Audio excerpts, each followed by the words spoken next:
ಓಂ ನಮೋ ಭಗವತೆ ವಾಸುದೇವಯ. ಎಲ್ಲ ವೀಕ್ಷಕರು ನಮಸ್ತೆ. ಇವತ್ತಿನ ವಿಚಾರ ಏನಪ್ಪ ಅಂದರೆ ಕಾಳಸರ್ಪ ದೋಷ. ಅದಕ್ಕಿಂತ ಮುಂಚೆ ಯಾರು ವಾಸುದೇವ ಆಸ್ಟ್ರೋಗೋಲ್ಡ್ ಯೂಟ್ಯೂಬ್ ಚಾನೆಲ್ ಸಬ್ಸ್ಕ್ರೈಬ್ ಮಾಡ್ಕೊಂಡಿಲ್ಲ ಮಾಡ್ಕೊಳ್ಳಿ. ನಾನು ಹಾಕುವಂಥ ಇನ್ಫಾರ್ಮೇಷನ್ಸು ನಿಮ್ಮ ಮೊಬೈಲ್ಗೆ ರೀಚ್ ಆಗುತ್ತೆ. ಇವತ್ತಿನ ವಿಚಾರ ಏನಪ್ಪ ಅಂದರೆ ಕಾಳಸರ್ಪ ದೋಷ. ಇದನ್ನು ನಾವು ಪ್ರತಿಯೊಂದು ಹಂತದಲ್ಲೂ ಈ ದೋಷನ ನಾವು ಕೇಳಿರ್ತೀವಿ. ಒಂದು ಮದುವೆ ಆಗ್ತಿಲ್ಲ, ಕಾಳಸರ್ಪದೋಷ ಆಗಿದೆ. ಏನೋ ಒಂದು ಆಕ್ಸಿಡೆಂಟ್ಸ್ ಆಗಿದೆ, ಕಾಳಸರ್ಪದೋಷ ಆಗಿದೆ. ಮಕ್ಕಳಾಗ್ತಿಲ್ಲ, ಕಾಳಸರ್ಪದೋಷ ಆಗಿದೆ. ಪ್ರತಿಯೊಂದು ಹಂತದಲ್ಲೂ ಈ ಕಾಳಸರ್ಪದೋಷವನ್ನ ನಿಮ್ಮ ಮುಂದೆ ಇಡ್ತಾನೆ ಇರ್ತಾರೆ.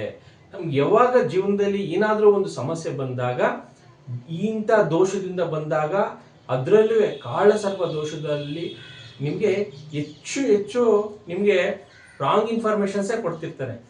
ಯಾವುದೇ ಒಂದು ನೀವು ಸಮಸ್ಯೆಗೆ ಹೋಗಿ ಅದು ಕಾಳಸರ್ಪ ದೋಷದಿಂದನೇ ಆಗಿದೆ ಅಂತ. ನಾನಿವತ್ತು ನಿಮಗೆ ಹೆಂಗೆ ಕಾಳಸರ್ಪ ದೋಷ ಉಂಟಾಗುತ್ತೆ ನೀವೇ ನೋಡ್ಕೋಬೋದು. ನಿಮ್ಮದು ಡೇ ಟು ಟೈಮಿಂಗ್ಸ್ ಯಾವುದಾದ್ರೂ ಒಂದು ಆ್ಯಪ್ ಡೌನ್ಲೋಡ್ ಮಾಡಿಕೊಂಡು ಡೇ ಟು ಟೈಮಿಂಗ್ಸ್ ಪ್ಲೇಸ್ ಹಾಕೊಂಡು ಕಾಳಸರ್ಪ ದೋಷ ಇದೆಯಾ ಇಲ್ವಾ ಅಂತ ನೀವೇ ನಿಖರವಾಗಿ ತಿಳ್ಕೊಳ್ಬೋದು. ಇಲ್ಲಿ ಯಾವುದೇ ರೀತಿಯ ಫೇಕ್ ಇನ್ಫಾರ್ಮೇಷನ್ಸ್ ನೀವು ತಿಳ್ಕೊಳ್ಳೋಕ್ಕಿಂತ ನೀವೇ ತಿಳ್ಕೊಂಡ್ರೆ ತುಂಬ ಉತ್ತಮವಾಗಿರುತ್ತೆ. ಇವತ್ತು ಯಾವ ರೀತಿ ಅದು ಕಾಳಸರ್ಪ ದೋಷ ಉಂಟಾಗುತ್ತೆ ಅನ್ನೋದು ತಿಳಿಸ್ಕೊಡ್ತೀನಿ ನೋಡಿ. ಮೊದಲನೇದಾಗಿ ಇದು ಕುಂಡಲಿ. ನಿಮ್ಮ ಕುಂಡಲಿಯಲ್ಲಿ 2 ಲೈನ್ ಇರುತ್ತೆ, ಅದು ಲಗ್ನ ಅಂತ ಇರುತ್ತೆ. 2 ಲೈನ್ ಇರುತ್ತೆ, ಅದು ಲಗ್ನ ಅಥವಾ LA ಅಂತ ಇರುತ್ತೆ. LA ಈ ಲಗ್ನದಲ್ಲಿ ರಾಹು ಇದ್ದರೆ, ಮತ್ತೆ ಇದು 1ನೇ ಮನೆ ಅಂತ ತಗೊಳ್ತೀವಿ. ಎಲ್ಲಿ ಲಗ್ನ ಅದು ಫಸ್ಟ್ ನಾವು ಇನ್ಫಾರ್ಮೇಶನ್ ತಗೋಬೇಕು. ಎಲ್ಲಿ ಲಗ್ನ ಅದು 1ನೇ ಮನೆ. 2ನೇ ಮನೇನು ನೀವು ಲಗ್ನದಿಂದ ನಾವು ಕೌಂಟ್ ಮಾಡಬೇಕು. ಈಗ ಫಸ್ಟ್ ಲಗ್ನದಿಂದ ತಿಳಿಸ್ಕೊಡ್ತೀನಿ. 1ನೇ ಮನೆ ಲಗ್ನ 1 2 3 4 5 6 7 8 9 10 11 12. ಇದು 12 ಮನೆಗಳು. 1ರಿಂದ 7 ಆಪೋಸಿಟ್ ಮನೆ. ಇಲ್ಲಿ ಕೇತು. ಈ 2 ಗ್ರಹಗಳ ಮಧ್ಯೆ ಎಲ್ಲಾ ಗ್ರಹಗಳು ಇದ್ರೆ ಅದು ಕಾಳಸರ್ಪ ದೋಷ ಆಗಿರುತ್ತೆ ಅಂತ ರಾಂಗ್ ಇನ್ಫಾರ್ಮೇಶನ್ ಎಲ್ಲರೂ ಕೊಡ್ತಾರೆ. ಇಲ್ಲಿ ನಿಮಗೆ 9 ಮನೆಗಳಲ್ಲಿ ಯೋಗವಾಗಿ ಪರಿಣಮಿಸುತ್ತೆ. ಎಲ್ಲರೂ ಏನಪ್ಪಾ ಅಂದ್ರೆ ದೋಷ ಯೋಗ ಇದೆಯಲ್ಲ, ಇದು 9 ಮನೆ ಕವರ್ ಮಾಡುತ್ತೆ. ದೋಷ 3 ಮನೆ ಕವರ್ ಮಾಡೋದು. ನಮ್ಗೆ ಯೋಗ ಇರೋದು 9 ಮನೆಗಳಲ್ಲಿ. ಈ ರೀತಿ ಇದ್ದಾಗ ನೋಡಿ, ನೀವೇ ನೋಡ್ಕೋಬಹುದು. ಇಲ್ಲಿ ಏನಾದ್ರೂ ಸೂರ್ಯ ಚಂದ್ರ, ಸೂರ್ಯನ ಜೊತೆ ಆಲ್ಮೋಸ್ಟ್ ಬುಧ ಇರುತ್ತೆ, ಹಿಂದೆ ಮುಂದೆ ಕುಜ ಗುರು ಶುಕ್ರ 1 2 3 4 5 6 7 8 1 ಮನೆ, ಸೂರ್ಯ ಚಂದ್ರ ಮತ್ತೆ ಶನಿ. ಈ ರೀತಿ ರಾಹು ಮತ್ತೆ ಕೇತುಗಳ ಮಧ್ಯೆ ಎಲ್ಲಾ ಗ್ರಹಗಳು ಬಂದಾಗ ಕಾಳಸರ್ಪ ಅದು ಯೋಗ, ಅದು ದೋಷ ಅಲ್ಲ ಸರ್. ಮತ್ತೆ ದೋಷ ಅಂತ ಎಲ್ಲ ಹೇಳ್ತಾರಲ್ಲ, ಯಾವ ರೀತಿ ಅಂತಂದ್ರೆ ನಿಮಗೆ ಈ 12 ಮನೆಗಳಲ್ಲಿ 12 ಹೌಸಸ್ ಅಲ್ಲಿ 3 ಮನೆಗಳಲ್ಲಿ ಬಂದಾಗ ಮಾತ್ರ ಅದು ನಿಮಗೆ ದೋಷವಾಗಿರುತ್ತೆ. ದೋಷ ಅಂದ್ರೆ ಏನು? ಎಲ್ಲದಕ್ಕೂ ಕಟ್ ಮಾಡುತ್ತಾ? ಆ ರೀತಿ ಇಲ್ಲ. ಇದು ನಿಮ್ಮ ಜೀವನಗಳಲ್ಲಿ ಸ್ವಲ್ಪ ಸಮಸ್ಯೆ ಕೊಡುತ್ತೆ ಹೊರತು ಪರ್ಮನೆಂಟ್ ಆಗಿ ಯಾವುದು ಇಟ್ಕೊಳ್ಳಂಗಿಲ್ಲ. ಈಗ ಉದಾಹರಣೆಗೆ ನಿಮ್ಗೆ ಏನಾದ್ರು ಮಕ್ಕಳಾಗ್ತಿಲ್ಲ ಅಂತ ಅನ್ಕೊಳ್ಳೋಣ. ಅದು ಇಂತಿಂತ ಸಮಯ ಅಂತ ನಾವು ದಶಾಭುಕ್ತಿಗಳಲ್ಲಿ ನೋಡಿದಾಗ ಈ ಸಮಸ್ಯೆ ಎಲ್ಲಿ ತನಕ ಇರುತ್ತೆ ಅಂತ ನಾವು ನಿಖರವಾಗಿ ತಿಳ್ಕೊಬಹುದು. ಲೈಫ್ ಲಾಂಗು ಈ ಸಮಸ್ಯೆ ಕೊಡುತ್ತಾ? ಸರ್ ಮಕ್ಕಳಾಗ್ತಿಲ್ಲ, ಲೈಫ್ ಲಾಂಗ್ ನಮ್ಗೆ ಮಕ್ಕಳೇ ಆಗಿಲ್ವಾ ಕಾಳಸರ್ಪ ದೋಷದಿಂದ? ಆ ರೀತಿ ಇಲ್ವೇ ಇಲ್ಲ. ನಿಮ್ಗೇನಾದ್ರೂ 2ನೇ ಮನೆಯಿಂದ 8ನೇ ಮನೆಯಿಂದ ಮತ್ತು 12ನೇ ಮನೆಗಳಲ್ಲಿ ಈ ಎಫೆಕ್ಟ್ ಆದ್ರೆ ಮಾತ್ರ ನಿಮ್ಗೆ ಸಮಸ್ಯೆ ಆಗುತ್ತೆ. ಬಟ್ ಲೈಫ್ ಲಾಂಗ್ ಇರಲ್ಲ. ನಿಮ್ಮ ದಶಾಭುಕ್ತಿಗಳಲ್ಲಿ ಚೆಕ್ ಮಾಡ್ಕೋಬೇಕು. ಪಾಸಿಟಿವ್ ಇರೋ ಗ್ರಹ ಯಾವುದು, ನೆಗೆಟಿವ್ ಇರೋ ಗ್ರಹ ಯಾವುದು ಅಂತ ನಿಮ್ಮ ದಶಾಭುಕ್ತಿಗಳು ಚೆಕ್ ಮಾಡ್ಕೋಬೇಕು. ಈ ರೀತಿ ಎಲ್ಲಾ ಗ್ರಹಗಳು ಒಂದೇ ಕಡೆ ಬಂದಾಗ ಅದು ಕಾಳಸರ್ಪ ಯೋಗ ಆಗಿರುತ್ತೆ. 1ನೇ ಮನೆಯಲ್ಲಿದ್ದಾಗ ಈ ರೀತಿ. ಇನ್ ಕೇಸ್ ಇದೆ 2ನೇ ಮನೆಯಲ್ಲಿ ರಾಹು ಇರುತ್ತೆ ಅನ್ಕೊಳ್ಳ, ಇಲ್ಲಿ ರಾಹು 2 ರಿಂದ 8 ಇಲ್ಲಿ ಕೇತು,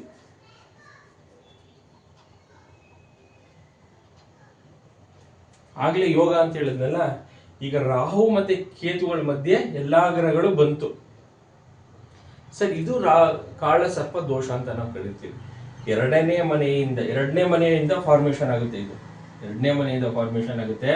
ಮತ್ತೆ 8ನೇ ಮನೆಯಲ್ಲಿ ಸೇಮ್ ಇದೇ ರೀತಿ ರಾಹು ಏನಾದ್ರೂ ಇಲ್ಲಿ ಕೂತ್ಕೊಂಡು ಕೇತು ಇಲ್ಲಿ ಕೂತ್ಕೊಂಡಾಗ ಕಾಳ ಸರ್ಪ ದೋಷ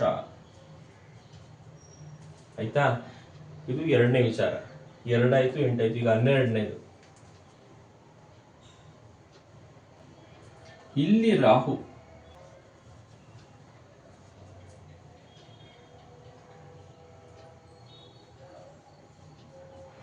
ಇಲ್ಲಿ ಕೇತು ಕೂತ್ಕೊಂಡಾಗ ಇದು ಕಾಳ ಸರ್ಪ ದೋಷ ಆಗುತ್ತೆ.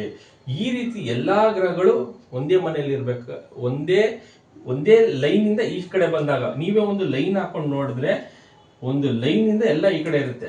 ಅದ್ರ ಆಪೋಸಿಟ್ ಮನೆಯಿಂದ ಎಲ್ಲಾ ಗ್ರಹಗಳು ಒಟ್ಟಿಗೆ ಸೇರ್ಕೊಂಡಾಗ ಅದು ಕಾಳ ಸರ್ಪ ದೋಷ. ಇದು ನಾವು ನೋಡ್ತಿರಂಗೆ ಹೇಳ್ಬೋದು. 9 ಮನೆಗಳಲ್ಲಿ ಯೋಗ ಇರುತ್ತೆ. ಈ ಯೋಗಗಳ ಬಗ್ಗೆ ಯಾರು ಇನ್ಫಾರ್ಮೇಶನ್ ಕೊಡಲ್ಲ. ಈ ಯೋಗಗಳು ಬಂದಾಗ ನೀವು ಮನೆ ಕಟ್ಕೊಳ್ಳುವಂಥದ್ದು, ಏನಾದ್ರು ಒಂದು ಪ್ರಾಪರ್ಟಿ ತಗೊಳ್ಳೋದು, ಏನೋ ಒಂದು ಆಭರಣ, ಚಿನ್ನ ಈ ರೀತಿ ತಗೊಳ್ಳೋದು ಯೋಗ ಬಂದಾಗೆ ಆಗಿರುತ್ತೆ. ಬಟ್ ಏನಪ್ಪಾ ಅಂದ್ರೆ ಈ ರೀತಿ ಇನ್ನು ಮಿಕ್ಕಿದ್ದು 9 ಮನೆಗಳು ಇರುತ್ತಲ್ಲ, ಅದು ಯಾರು ಹೇಳೋದೇ ಇಲ್ಲ. ಅದೆಲ್ಲ ದೋಷ ದೋಷ ದೋಷ ಅಂತ ಬರೀ ಈ ದೋಷದ ಬಗ್ಗೆನೇ ಕಾನ್ಸೆಪ್ಟ್ ಮಾಡ್ತಾರೆ. ಕುಕ್ಕೆ ಸುಬ್ರಹ್ಮಣ್ಯಗೆ ಹೋಗಿ, ಕಾಳಹಸ್ತಿಗೆ ಹೋಗಿ ನೀವು ಹೆಚ್ಚು ಬಾರಿ ಹೋಗಿ ಬನ್ನಿ, ಯಾವುದೇ ರೀತಿಯ ಸಮಸ್ಯೆ ಇಲ್ಲ. ಅತಿ ಹೆಚ್ಚು ಮಂತ್ರ ಪಠಣೆ ಮಾಡಿ ನೆಮ್ಮದಿ ಇದ್ದೀರಿ. ಬಟ್ ಬರೀ ನಾನು ಓದೆ ಯಾವುದು ಪರಿಹಾರ ಆಗಿಲ್ಲ ಅಂದ್ರೆ ಏನಕ್ಕೆ ಆಗಲ್ಲ ಅಂದ್ರೆ, ನೀವು ಎಷ್ಟು ಸಲ ಹೋಗಿ ಬಂದೆ ಆದ್ರೂ ಪರಿಹಾರ ಆಗಿಲ್ಲ ಅಂತ ನಿಮ್ಗೇನ ಅನ್ಸಿದ್ರೆ, ನಮ್ಗೆ ದಶಾಭುಕ್ತಿಗಳಲ್ಲಿ ಕಾಂಬಿನೇಷನ್ಸ್ ಬಂದಿರಲ್ಲ. ಉದಾಹರಣೆಗೆ ನಮ್ಗೇನಾದ್ರು ಮದುವೆ ಆಗ್ತಿಲ್ಲ, ಅದಕ್ಕೆ ನಿಮ್ಗೆ 2, 7, 11 ಅಂತ ಕಾಂಬಿನೇಷನ್ ನೋಡ್ತಿರ್ತೀವಿ, ಅದು ಬಂದಿರಲ್ಲ. ಮಕ್ಕಳಾಗ್ತಿರಲ್ಲ, 5ನೇ ಮನೆ ಆಕ್ಟಿವೇಟ್ ಆಗ್ಬೇಕು, ಇದ್ರ ಜೊತೆ 5ನೇ ಮನೆ ಆಕ್ಟಿವೇಟ್ ಆಗ್ಬೇಕು. ಸರ್ ನಮ್ಗೆ ಪ್ರಾಪರ್ಟಿ ಬರ್ತಿಲ್ಲ, ಇದ್ರ ಜೊತೆ 4ನೇ ಮನೆ ಆಕ್ಟಿವೇಟ್ ಆಗ್ಬೇಕಾಗತ್ತೆ.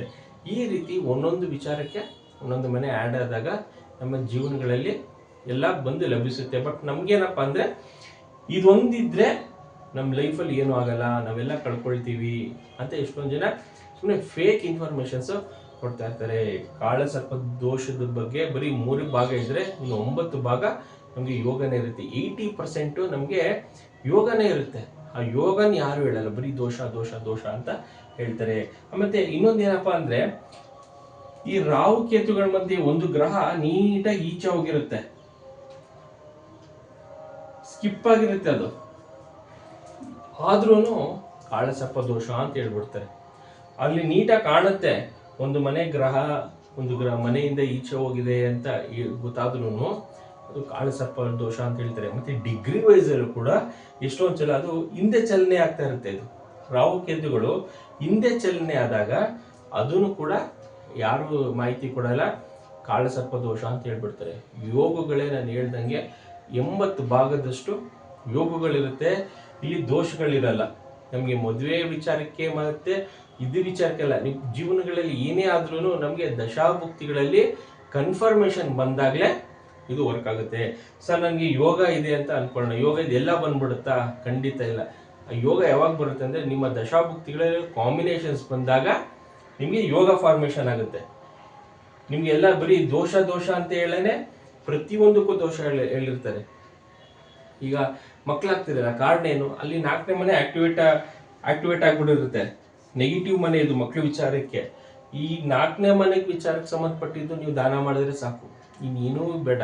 1ನೇ ಮನೆ, 4ನೇ ಮನೆ, 10ನೇ ಮನೆ ಸಂಬಂಧಪಟ್ಟಿರುವಂಥ ಪದಾರ್ಥಗಳನ್ನ ಆ ಗ್ರಹಕ್ಕೆ ಯಾವುದಿದೆ ಆ ಗ್ರಹಕ್ಕೆ ಪದಾರ್ಥಗಳನ್ನ ನೀವು ದಾನ ಮಾಡಿದ್ರೆ ಅಲ್ಲಿ ನೆಗೆಟಿವ್ ಇದೆ. ಪಾಸಿಟಿವ್ ಇರುವಂಥ ಗ್ರಹಕ್ಕೆ 5ನೇ ಮನೆಗೆ ನೀವು ಆಕ್ಟಿವೇಟ್ ಮಾಡ್ಕೋಬೇಕು. ಆ ಗ್ರಹಕ್ಕೆ ಸಂಬಂಧಪಟ್ಟಿದ್ದು ಉಂಗುರ, ರುದ್ರಾಕ್ಷಿ, ಮಂತ್ರ ಪಠಣೆ ಮಾಡಿದ್ರೆ ಅದು ಯಾವ ಗ್ರಹ ಅಂತ ನೋಡಬೇಕು. ಲಗ್ನಾಂಶದಿಂದ 5ನೇ ಮನೆಯಲ್ಲ ಗುರು ಇರ್ಬೋದು, ಶುಕ್ರ ಇರ್ಬೋದು, ಶನಿ ಇರ್ಬೋದು, ಕೇತು ಇರ್ಬೋದು, ಆ ಗ್ರಹಕ್ಕೆ ಸಂಬಂಧಪಟ್ಟಿರುವಂಥದ್ದು ನೀವು ಆಕ್ಟಿವೇಟ್ ಮಾಡ್ಕೊಳ್ಬೇಕಾಗುತ್ತೆ. ಇಲ್ಲೇನಾಗಿದೆ ಅಂದ್ರೆ ಕೆಲವೊಂದು ಇದರಲ್ಲೂ ಸ್ವಲ್ಪ ಸೂರ್ಯ ಚಂದ್ರ ಬುಧ ಗುರು ಶುಕ್ರ ಶನಿ ಎಲ್ಲ ಒಳ್ಳೆಯವರು, ರಾಹು ಕೇತುಗಳು ಕೆಟ್ಟವರು ಅಂತ ಡಿಸೈಡ್ ಆಗಿಬಿಟ್ಟಿರ್ತಾರೆ. ಅದ್ರ ಜೊತೆ ಶನಿ ಪ್ಲಾನೆಟ್ನು ಸೇರಿಸ್ಬಿಡ್ತಾರೆ. ಶನಿ ರಾಹು ಕೇತು ಎಲ್ಲ ಸರಿ ಇಲ್ಲ ಅಂತ.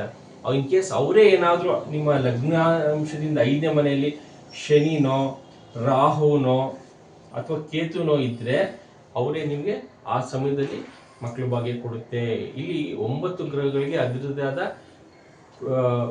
ಸ್ಟ್ರೆಂತ್ ಇದೆ. ನಾವು ಸುಮ್ಮನೆ ಅವ್ರು ಸರಿ ಇಲ್ಲ ಇವ್ರು ಸರಿ ಇಲ್ಲ, ನಮಗೆ ಕಾಳಸರ್ಪ ದೋಷ ಬಂದ್ಬಿಟ್ಟಿದೆ, ಇದೇ ನಮಗೆ ಮಕ್ಕಳು ಮಾಡ್ತಿಲ್ಲ, ಇದೇ ನಮಗೆ ಮದುವೆ ಆಗೋಕ್ಕೆ ಒಳ್ಳೆ ಟೈಮ್ ಬರ್ತಾ ಇಲ್ಲ ಅಂತ ಹೇಳೋದು ತಪ್ಪಾಗುತ್ತೆ. ಇಲ್ಲಿ ದೋಷದಿಂದ, ಕಾಳಸರ್ಪ ದೋಷದಿಂದ ಯಾವುದೇ ರೀತಿಯ ಎಫೆಕ್ಟ್ ಆಗಲ್ಲ ಮನುಷ್ಯನಿಗೆ. ಆ ಸಮಯದಲ್ಲಿ ನಿಮಗೆ ದಶಾಭುಕ್ತಿಗಳಲ್ಲಿ ಆ ಟೈಮ್ ಬಂದಿರಲ್ಲ, ಅದನ್ನು ತಿಳ್ಕೊಬೇಕು ನೀವು. ಇದ್ರ ಜೊತೆಗೆ ಇನ್ನೊಂದು ನಮಗೆ ಈಸಿಯಾಗಿ ಸಿಗುವಂಥದ್ದು ಕುಜದೋಷ ಅಂತ ಹೇಳ್ತೀವಿ. ಕುಜದೋಷ ಲಗ್ನಾಂಶದಿಂದ 1, 2, 4, 7, 8 ಮತ್ತು 12 ಇದ್ದರೆ ಕುಜದೋಷ ಅಂತ ಹೇಳ್ಬಿಡ್ತಾರೆ.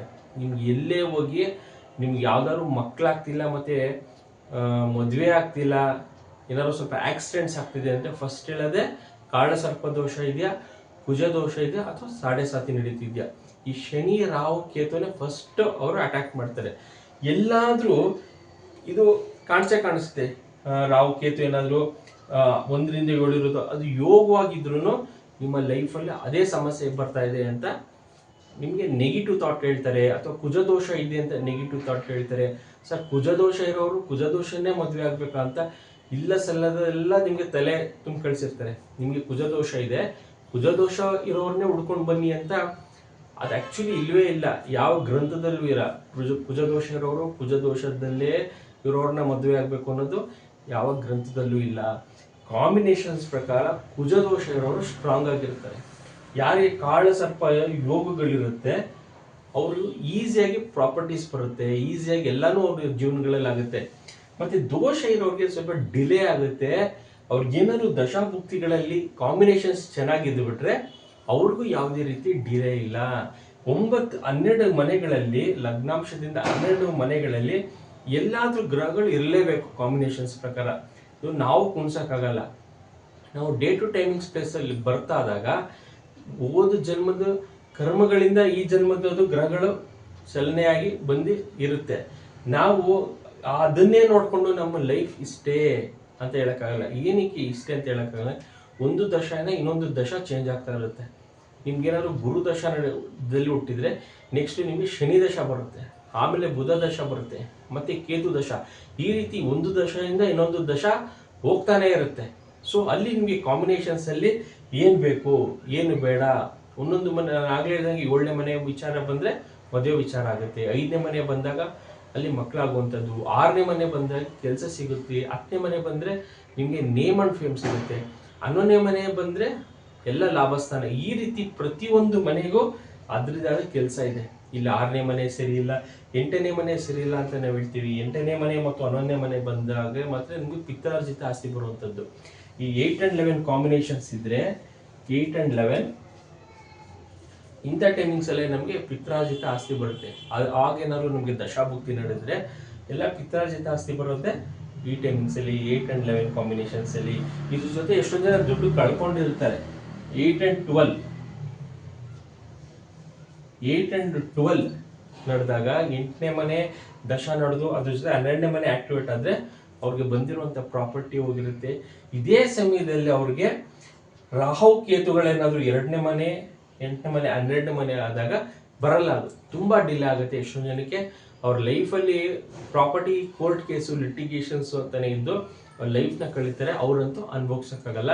ನೆಕ್ಸ್ಟ್ ಬರುವಂಥ ಜನರೇಷನ್ ಅವ್ರು ಅನುಭವಿಸ್ತಾರೆ. ಎಷ್ಟೊಂದು ಜನ ಸುಮಾರು ಕೋಟ್ಯಾಂತರ ರೂಪಾಯಿ ಪ್ರಾಪರ್ಟೀಸ್ ಇರುತ್ತೆ, ಅನುಭವಿಸೋಕ್ಕಾಗಲ್ಲ. ಯಾಕೆ ಅಂದರೆ ಈ ಕಾಂಬಿನೇಷನ್ಸ್ ಅಲ್ಲಿ ಒಂದು ಕಾಳಸರ್ಪ ದೋಷದಲ್ಲಿ 2ನೇ ಮನೆ 8ನೇ ಮನೆ 12ನೇ ಮನೆಯಲ್ಲಿ ಏನಾದರೂ ಲಾಕ್ ಆಗಿದ್ರೆ ಅಥವಾ ದಶಾಭುಕ್ತಿಗಳಲ್ಲಿ 11ನೇ ಮನೆ ಏನಾದರೂ ಬಂದಿಲ್ಲ ಅಂದರೆ ಅವ್ರು ಏನೇ ಮಾಡಿದ್ರು ಎಲ್ಲ ಫೇಲ್ಯೂರ್ ಆಗ್ತಿರುತ್ತೆ. ಇದೇ ಥರ ಮದುವೆ ವಿಚಾರಕ್ಕಾಗಲಿ ಮಕ್ಕಳ ವಿಚಾರಕ್ಕಾಗಲಿ ಏನೇ ಜೀವನಗಳಲ್ಲಿ ನಮಗೆ ಅಭಿವೃದ್ಧಿ ಆಗಬೇಕು ಅಂದರೆ 11ನೇ ಮನೆ ಲಾಭಸ್ಥಾನ ಇರಲೇಬೇಕು. ಅದು ಇದ್ದಾಗ ಮಾತ್ರ ನಮ್ಗೆಲ್ಲನೂ ಆಗ್ತಾ ಇರುತ್ತೆ. 5ನೇ ಮನೆ ಜೊತೆ 11ನೇ ಮನೆ ಇದ್ರೆ ಈಸಿಯಾಗಿ ಮಕ್ಕಳಾಗುತ್ತೆ. ಸರ್ ನಮ್ಗೆ 11ನೇ ಮನೆ ಇಲ್ಲ ಬರೀ 5ನೇ ಮನೆ ಇದೆ ಅಂದರೆ ಸ್ವಲ್ಪ ಡಿಲೇ ಆಗ್ತಾ ಇರುತ್ತೆ. ಹಾಸ್ಪಿಟ್ಲಿಗೆ ಹೋಗ್ತೀರಾ, ಎಲ್ಲ ದೇವಸ್ಥಾನಗಳಿಗೆ ಸುತ್ತಿರ್ತೀರಾ, ಡಿಲೇ ಆಗಿ ಕೊಡುವಂಥದ್ದು. ಯಾರ್ಯಾರಿಗೆ ತಲೆಯಲ್ಲಿ ಕಾಳಸರ್ಪ ದೋಷ ಇದೆ, ಪ್ರತಿಯೊಂದಕ್ಕೂ ನಮಗೆ ದೋಷ ಇದೆ, ಆ ದೋಷ ಇದೆ ಅನ್ನೋದು ತೆಗ್ದಾಕಿ, ಶಾಸ್ತ್ರದಲ್ಲಿ ಯಾವುದೇ ದೋಷ ಬಂದು ಮನುಷ್ಯನ ಲೈಫ್ನ ಎಫೆಕ್ಟ್ ಮಾಡಲ್ಲ. ಮನುಷ್ಯನ ಹಾಳು ಮಾಡಬೇಕು ಅಂತ ಯಾವ ಗ್ರಹಗಳಿಗೂ ಅದು ಎಲ್ಲೂ ಇಲ್ಲ, ಯಾವ ಗ್ರಂಥಗಳಲ್ಲೂ ಬರೆದಿಲ್ಲ. ನಾವು ಬಂದು ಇವ್ರನ್ನ ಲೈಫ್ನ ಹಾಳು ಮಾಡ್ತೀವಿ ಅಂತ ಒಂದು ನಮ್ಮ ಪೂರ್ವ ಕರ್ಮಗಳಿರುತ್ತೆ, ಪೂರ್ವ ಜನ್ಮದ ಕರ್ಮಗಳು. ಆ ಕರ್ಮಗಳ ಮೇಲೆ ನಮ್ಮ ಜೀವನವನ್ನು ನಿರ್ಧಾರವಾಗಿ ಹೋಗ್ತಾ ಇರುತ್ತೆ. ಸೊ ಇದರಲ್ಲಿ ನಾವು ನೋಡಬೇಕಾಗಿರುವಂಥದ್ದು, ಈ 9 ಗ್ರಹಗಳಲ್ಲಿ ಯಾವ್ಯಾವ ಗ್ರಹಗಳು ಎಲ್ಲಿದೆ, ನಮಗೆ ಪಾಸಿಟಿವ್ ಯಾವ ಗ್ರಹ ಕೊಡ್ತಾ ಇದೆ ಮತ್ತು ನೆಗೆಟಿವ್ ಯಾವ ಗ್ರಹ ಕೊಡ್ತಾ ಇದೆ. ನೆಗೆಟಿವ್ ಇರುವಂಥ ಗ್ರಹಗಳಿಗೆ ಸ್ವಲ್ಪ ದಾನ, ಪಾಸಿಟಿವ್ ಇರುವಂಥ ಗ್ರಹಗಳಿಗೆ ಅತಿ ಹೆಚ್ಚು ಮಂತ್ರ ಪಠಣೆ, ಉಂಗುರ ರುದ್ರಾಕ್ಷಿ ಮಾಡಿದ್ರೆ ಸಾಕು. ನಾವು ಏನು ಅಂದ್ಕೊಂಡಿದ್ದೀವಿ ಜೀವನದಲ್ಲಿ ಅದು ಸಕ್ಸಸ್ ಆಗ್ತಾ ಹೋಗುತ್ತೆ. ಇದಿಷ್ಟು ವಿಚಾರ ಕಾಳಸರ್ಪ ದೋಷದ ಬಗ್ಗೆ ನೀವು ತಿಳ್ಕೊಬೇಕಾಗಿರೋದಿಷ್ಟೇ. ಫಸ್ಟು ನಿಮ್ಮ ಲಗ್ನದಿಂದ ಆಪೋಸಿಟ್ ಮನೆಯಲ್ಲಿ ಎಲ್ಲ ಗ್ರಹಗಳಿದೆಯಾ ಅಥವಾ ಡಿಗ್ರಿ ವೈಸಲ್ಲಿ ಅದೇನಾದ್ರು ಸ್ಕಿಪ್ ಆಗಿದೆಯಾ, ಮತ್ತು 2ನೇ ಮನೆ, 8ನೇ ಮನೆ ಮತ್ತು 12ನೇ ಮನೆಯಲ್ಲಿ ಇಷ್ಟು ಮಾತ್ರ ಅದು ಕಾಳಸರ್ಪ ದೋಷ ಎಫೆಕ್ಟ್ ಆಗುತ್ತೆ ಅಂತ ತಿಳಿಸಿದ್ದೀನಿ. ಇದ್ರೂ ಇನ್ ಕೇಸ್ ನನಗೆ 2, 8, 12ರಲ್ಲಿ ಇದ್ರೂ ದಶಾಭುಕ್ತಿಲಿ ಏನಾದರೂ ಕಾಂಬಿನೇಷನ್ಸ್ ಚೆನ್ನಾಗಿ ಬಂದರೆ ಅದೂ ಯಾವುದೇ ರೀತಿಯ ಸಮಸ್ಯೆ ಆಗಲ್ಲ. ಇದಿಷ್ಟು ವಿಚಾರ ಕಾಳಸರ್ಪದ ದೋಷದ ಬಗ್ಗೆ. ನೆಕ್ಸ್ಟ್ ಎಪಿಸೋಡಲ್ಲಿ ಇನ್ನೇ ಇನ್ಫಾರ್ಮೇಷನ್ ಅಪ್ಲೋಡ್ ಮಾಡ್ತಾ ಇರ್ತೀನಿ. ವಾಸುದೇವ ಆಸ್ಟ್ರೋಗೋಲ್ಡ್ ಯಾರು ಯೂಟ್ಯೂಬ್ ಚಾನಲ್ ಮಾಡ್ಕೊಂಡಿಲ್ಲ, ಇಮಿಡಿಯೇಟ್ ಸಬ್ಸ್ಕ್ರೈಬ್ ಮಾಡ್ಕೊಳ್ಳಿ. ನಾನು ಹಾಕುವಂಥ ಇನ್ಫಾರ್ಮೇಷನ್ ನಿಮಗೆ ರೀಚ್ ಆಗುತ್ತೆ. Thank you.